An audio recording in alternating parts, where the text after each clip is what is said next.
Salut à tous, j'espère que vous vous portez bien. Acheter une voiture ou pas? Telle est la question du jour.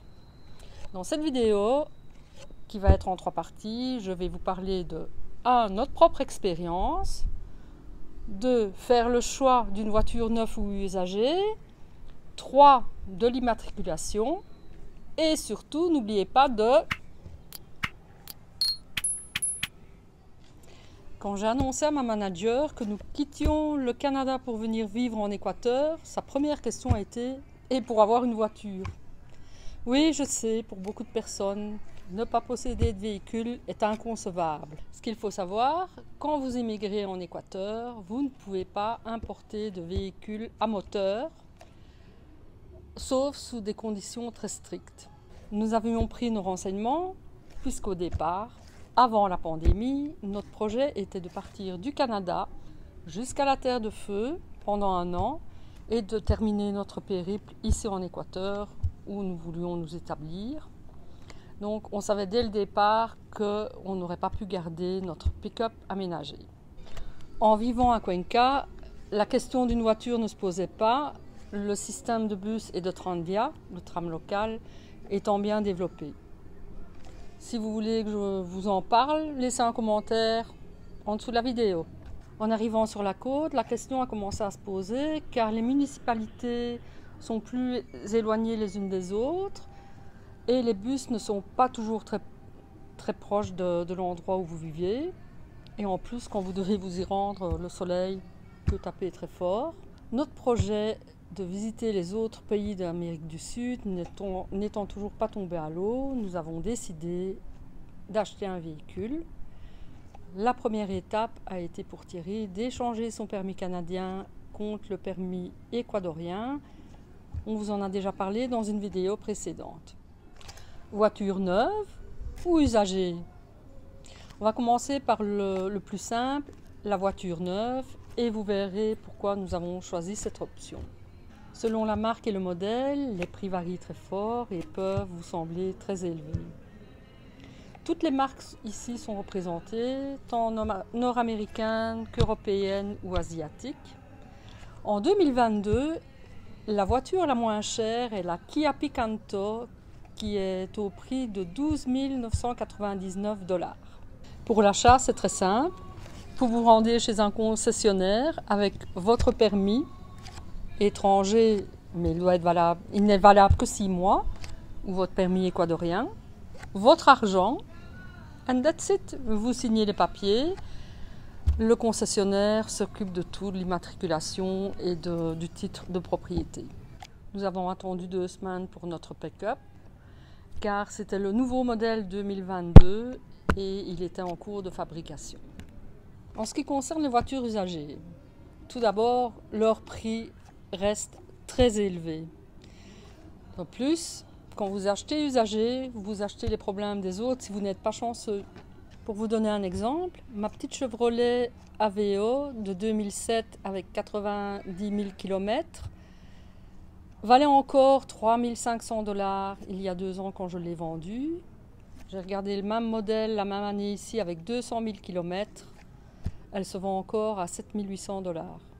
Pareil pour l'ancien pick-up Ford Ranger de Thierry de 1994 qu'il a vendu en 2010. Il l'a vendu 3 000 $.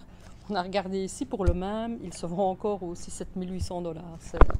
C'est vraiment énorme comme prix. Comme partout, il y a des vendeurs professionnels et des particuliers qui vendent sur des sites internet style marketplace ou plus professionnel comme ici OLX ou Mercado Libre. Si vous faites affaire avec un particulier, il y a plusieurs points à tenir en compte. Vérifiez que le véhicule appartient bien à celui qui vous le vend. Vérifiez aussi qu'il n'y a pas de prêt en cours. Troisièmement, qu'il n'y a pas d'amende impayée. Et quatrièmement, que l'immatriculation est à jour. Pour vérifier les amendes impayées, vous vous rendez sur le site de l'ANT, vous entrez le numéro de plaque et vous avez tout l'historique des infractions relayé à la voiture. Si vous parvenez à un accord avec le vendeur, vous devez ensuite vous rendre chez un notaire pour transférer le titre de propriété de la voiture. Et à ce moment-là, elle est à vous. On en arrive donc au dernier point, l'immatriculation, c'est-à-dire la plaque de votre voiture.